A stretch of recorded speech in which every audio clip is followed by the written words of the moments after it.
Welcome to Rise Up Voices from the Front Lines, your window into relationships, identity, safety, emotional awareness, regulation and intelligence, unleashed potential, passion and purpose. Welcome back to Rise Up Voices from the Front Lines, and this is a trauma-informed leadership series episode. I'm Krista Fee, and today we are going deeper into resilience, not as grit, not as survival, but as transformation. The phoenix doesn't emerge from the fire unchanged. The flames don't leave it the same bird that it was before. Fire reduces it to ashes, and only then does it rise up, new and different. That's what resilience really means for leaders. Not rising back into what was, but rising forward into what could be.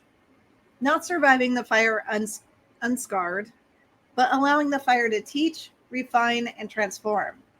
Today's conversation is about fire as a teacher and how leaders can rise up differently.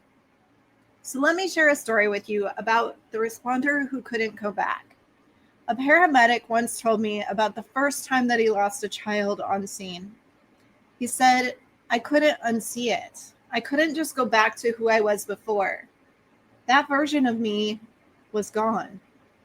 And for a while, he tried to grind through. He buried the pain. He told himself that resilience meant just keep going. But the fire was burning him hollow. And eventually, through therapy and peer support, he realized the truth. Resilience was never about going back. It was about allowing that loss to deepen his compassion, to change how he showed up for families, to reorient his mission. He didn't rise up the same. He rose different. And that difference became his gift as a leader. So let's talk about reframing resilience as recovery and renewal.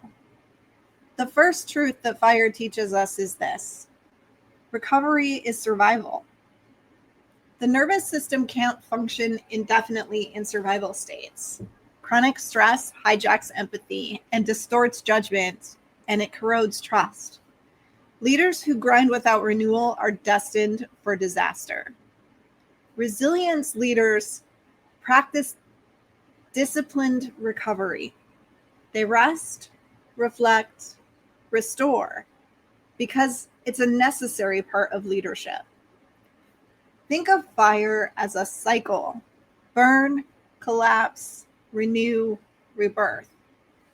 Resilient leaders honor the cycle instead of denying it.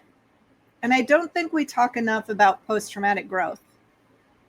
The second truth that fire teaches us is this: growth is possible after trauma. Psychologists Richard Tedeschi and Lawrence Calhoun call it post-traumatic growth. It's the positive transformation that emerges not in spite of struggle, but because of it. Those who have gone through the fire often experience a deeper appreciation for life, stronger, more connected relationships, greater personal strength, and a renewed sense of purpose. But post-traumatic growth doesn't happen automatically. Some leaders calcify in pain. Others metabolize adversity through meaning-making, support, and reflection. And those are the leaders who grow. The fire teaches, but only if we're willing to listen. So let's look back at a historical figure who demonstrates this concept really beautifully. Nelson Mandela. He spent 27 years in prison. He could have emerged embittered, consumed by vengeance, but instead he emerged different, tempered, patient, committed to reconciliation. The fire of prison didn't leave him unchanged. It reshaped him into a leader who could hold a fractured nation together. Fire became his teacher, and because he allowed it to change him, he was able to change his world. Now let's look at what it looks like in real lives today. Because I've worked with veterans who returned from combat profoundly changed. Some wrestling with bitterness, hypervigilance, mistrust. Others, through healing and community, rising with renewed mission. mentoring younger service members, advocating for mental health, leading with deeper empathy. The difference wasn't the fire they all faced. The difference was whether they allowed the fire to consume them or to teach them. So let's talk about the shadow side. When fire consumes, because not every leader rises from the flames. Some are merely and completely consumed. When leaders refuse to face their ashes, fire doesn't refine them, it twists them. It hardens them into shells of defensiveness, anger, and bitterness. And the cost is devastating, not only to the leader, but to everyone that they touch. Think of the leader who suffers betrayal and never heals. They rise from the fire suspicious, cynical, and closed off. And their teams feel it. Loyalty is demanded, not inspired. Every new voice is treated as a potential enemy. Or the leader who endures public humiliation and refuses to integrate it. Instead of humility, they rise from the fire obsessed with control. Fear of failure drives them to micromanage, manipulate, and punish. Their people begin to walk on eggshells. Creativity dies, and the organization calcifies into fear. And then there's the leader who experiences loss, but refuses to grieve. They bury their pain under rage. Over time, their leadership becomes corrosive. They weaponize shame, drive wedges, and crush dissent. The fire didn't teach any of them. It consumed them, leaving only scorched earth behind. And history is full of these shadows, leaders who turned pain into vengeance, who allowed resentment to become the engine of movements. Entire generations have suffered under leaders who let fire consume instead of transform. And this is a terrifying truth. Fire is neutral. It will burn no matter what. The difference is whether you enter the flames willing to be broken open, or whether you let the flames harden you into something unrecognizable. I've had my own ashes moments, seasons when the fire stripped me down, when I thought I couldn't survive the loss or betrayal. I faced abuse, domestic violence, a fire that destroyed everything I owned, and a cancer diagnosis that took away my ability to have children. For a long time, I believed that resilience meant bouncing back, pretending the flames hadn't touched me. But eventually I realized that version of me was gone. There was nothing to go back to. And in the ashes, I discovered something new. Deeper compassion, sharper clarity, a courage I didn't know that I had. The fire didn't just hurt me. It taught me. And I rose differently.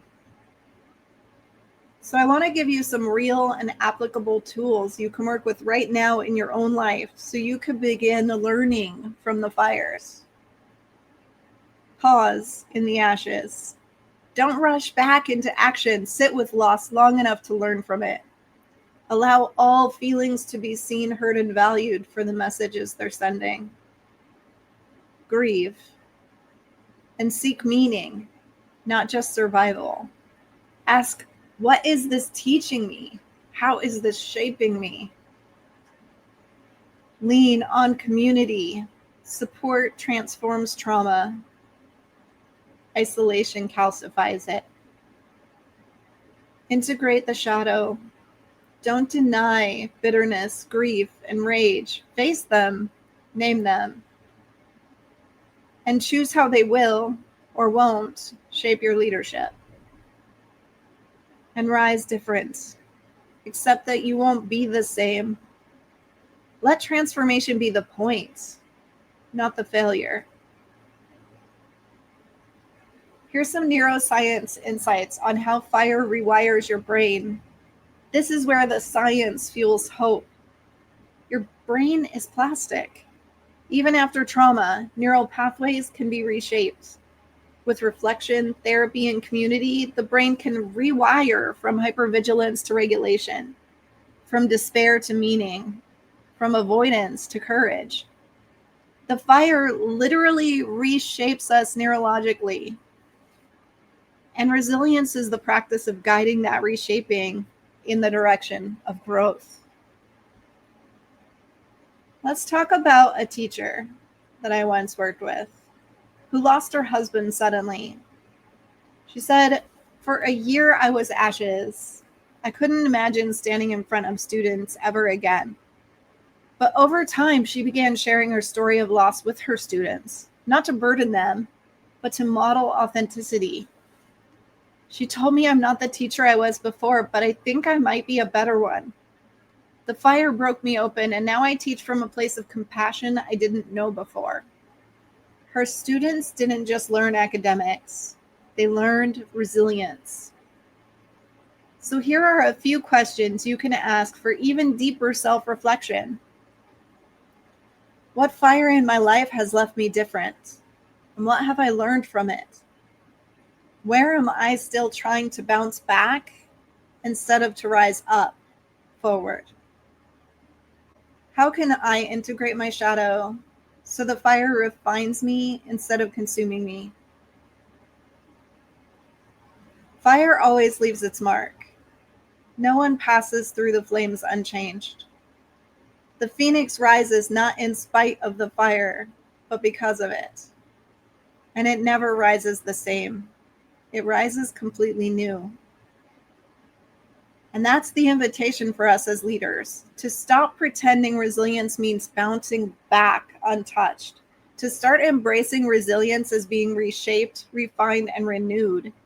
And if you're in the fire right now, know this: you are not failing because it hurts.